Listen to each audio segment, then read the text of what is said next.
Alright, it's time for another video. I think I'm going to call this video the Onus of Alpha. For those of you that have been around me, that have watched some of my YouTube videos or been in some of my presentations, one of the ones that I give is called the Caveman Speech. And the basic premise of the Caveman Speech is that every young man wants to be an alpha. Every young man in a village grows up hoping to be stronger and smarter and faster and more skilled so that they can be an alpha, because the alphas have two privileges. The first privilege being the first choice of meat, and the second privilege being the first choice of mate. What that means is if I'm stronger and faster and more skilled and I get out there and get the beast and I drag it home, I get the ribeye. I get the first choice of meat. There's certain privileges that are afforded to an alpha. And the second privilege is first choice of mate. It means all the prettiest girls are attracted to the most alpha males, the strongest and fastest and smartest and most skilled males, because if they are going to mate with a man, they want to make sure that they're going to be taken care of and that their babies are going to be taken care of, and which male is most capable of taking care of them. And so if we look through all of time, through all of history, through all of cultures, like it doesn't matter whether it's in America or Australia or in China or in India, these are just concepts that exist. And so but as I think on that, it's time to do the Caveman Speech 2.0. And again, I think I want to call it the Onus of Alpha. And onus means a heavy weight of responsibility. And what I mean by that is that, yes, it's important to make it in our society so that every young man wants to be an alpha, and to look forward to the privileges that come with that, right? It's important to say, well, if I do well, if I become stronger than I now am, if I become more skilled than I now am, then there are certain privileges that can come with that. And whether it's first choice of meat or first choice of shoes or first choice of house or first choice of whatever it is, like the rewards go to the most productive people, the most alpha in whatever society that might be, the ones that contributed to our society. But the onus part, I sometimes wonder if we really look at that. And you know, I had a conversation recently with a group where we were talking about motivation versus inspiration, and I feel like motivation is self-serving. Motivation comes from the things I want. If I want the ribeye, then I can motivate myself to go out and get the job done so that I can get the ribeye. If I want new shoes, then I can motivate myself to go work hard so I can get new shoes or a new car or whatever that might be. But motivation can be fleeting. Motivation is temporary. Motivation isn't long-lasting. Whereas inspiration is. And in my opinion, inspiration is not really selfish. Inspiration comes when you introduce other people to the equation. In other words, I'm willing to push myself hard to go get some things that I want. But once I have a few of those things, then what's going to cause me to go? What's going to cause me to keep pushing myself to work hard?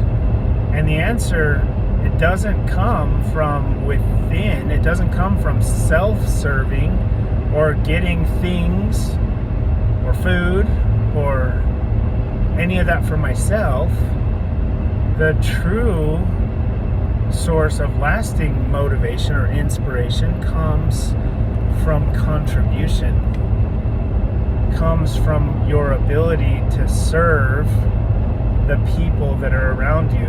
In the book The Science of Getting Rich by Wallace Wattles, he makes this statement. He says that every young man hopes to be rich, and it's perfectly natural that he should do so, because it is through resources that we have the ability to bless the lives of others. And I'm paraphrasing, but he said, I love that concept.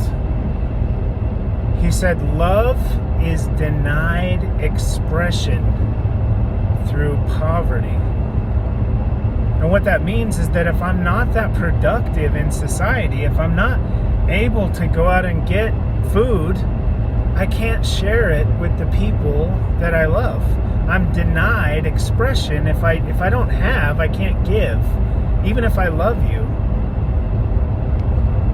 And so, if you really look at some of the greatest happiness, some of the greatest gratification of a man, like down in his DNA, man loves to serve other people. We truly do. We find joy and happiness in providing for those that we love.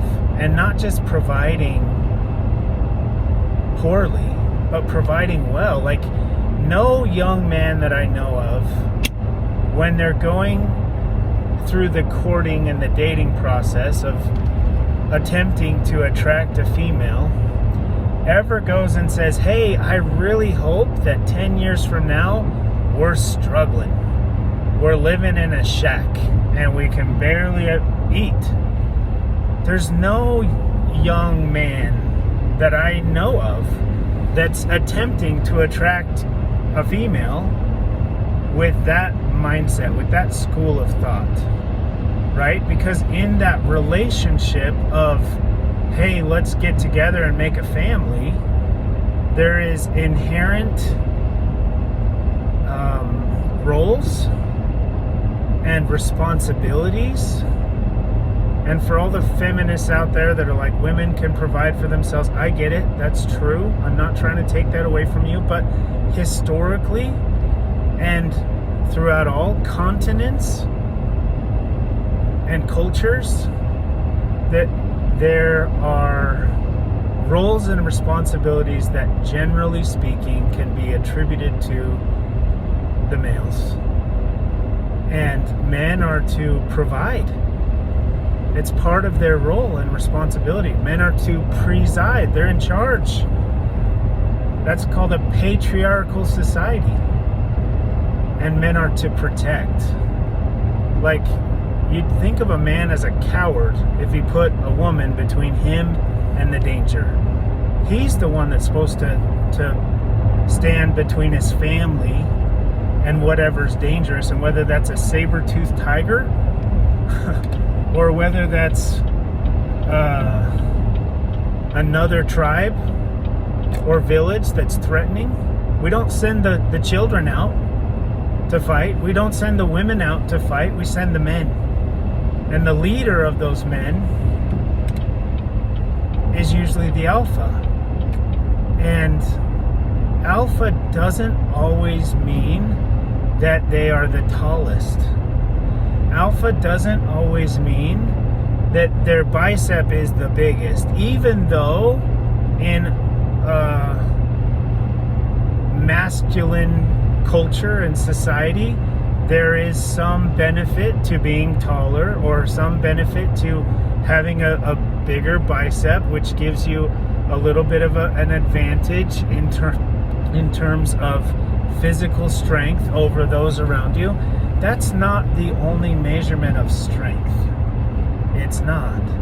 It's not the only leadership quality or alpha quality. Alphas are also wise. Alphas are also, like, we're human beings. We're not just silverback gorillas that just go pound our chest and say, I can beat you up, so I'm the strongest. We're a lot more developed than that. We have the ability to say, well, that guy's really smart.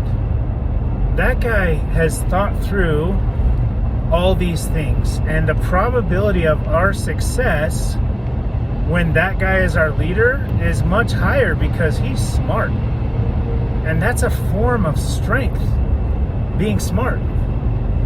That guy's more skilled, right? Like, the one guy might be taller and have bigger biceps, but when we go hunting, he keeps coming home empty-handed. And that guy, he comes home pretty much every day with a beast and feeds our village. And he has so much success at what he's doing that he doesn't just feed himself, he doesn't just feed his family, he feeds other people. Everybody eats. Everybody eats. That's a true alpha. An alpha that's not just driven by their desire to have better food than everyone else, or by their desire to have a better house than everyone else, or a more beautiful mate than everyone else. They are also driven by the onus, by the responsibility of taking care of the people that are in their care. Think on that for just a second. The weak in the village, the elderly in the village. A true alpha is concerned about their well-being. He really is. Simon Sinek wrote a book called Leaders Eat Last. It's kind of counterintuitive because leaders should have the privilege of eating first. But true leaders would make sure that everyone else is fed.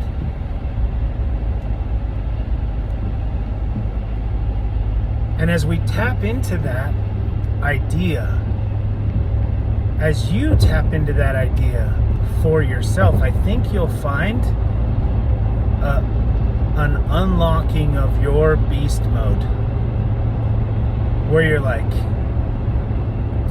I need to develop the qualities of an alpha even more. I need to become smarter than I am, stronger than I am, more skilled than I am, more capable, more productive, more able to go out into the marketplace and be productive, because not of myself, but because of the people that are depending on me. I recently had an interaction with a young man, and he talked about how one of his heroes in life was his grandpa, and that one of the reasons he was his hero is because his grandpa was rich, he was well off.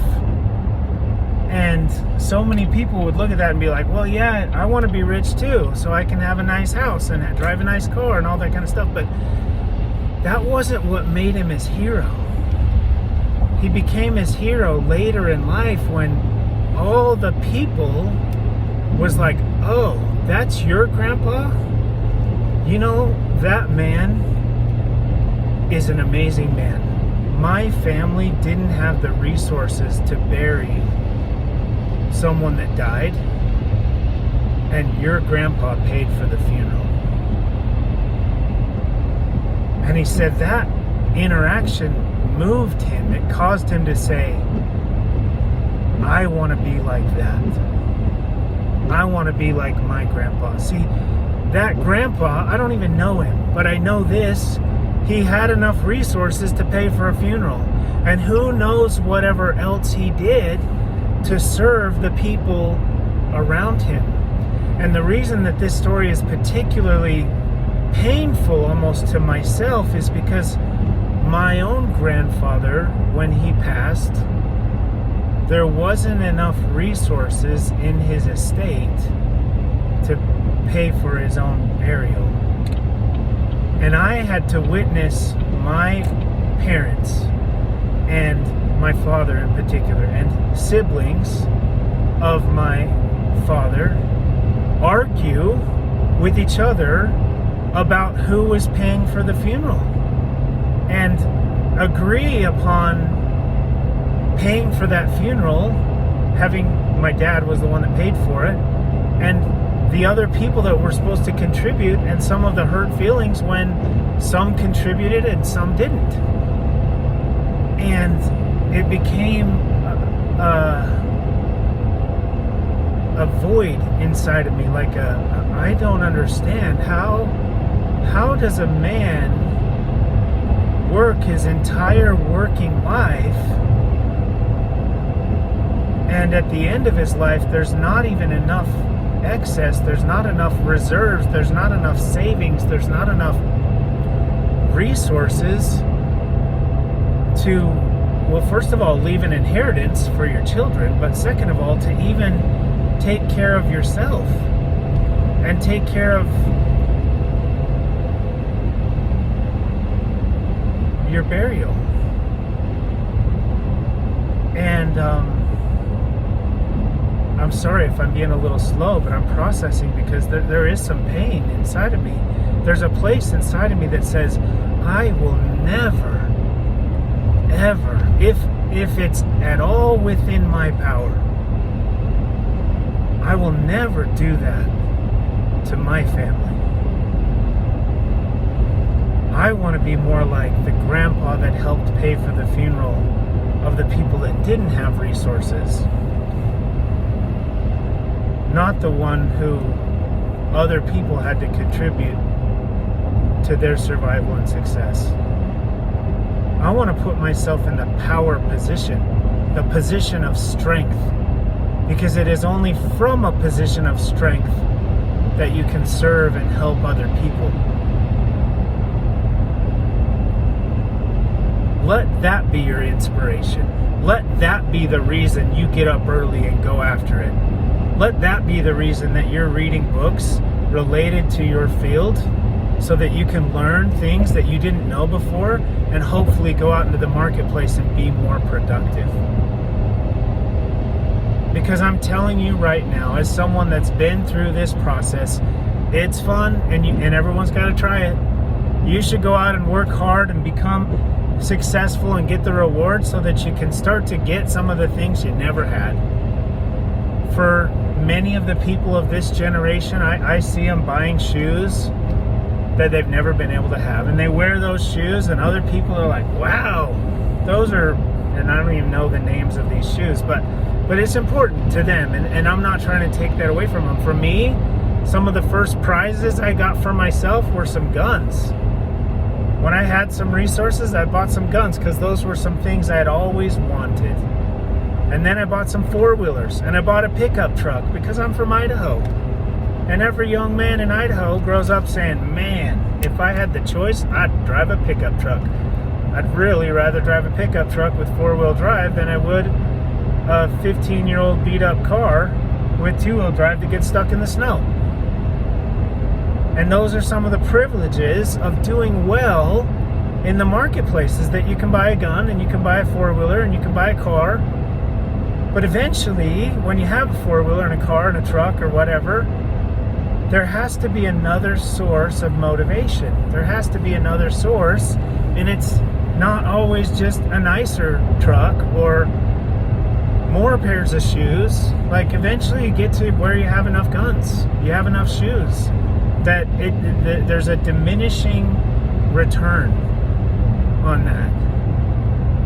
And what I have learned over the years, and hopefully this is some wisdom talking to all the young people that are just getting started in this, is go be the best version of yourself. And if in the beginning that's so that you can have the privileges of being an alpha, so be it. But eventually you're going to have to acknowledge and come to a place that the privileges are only going to take you so far.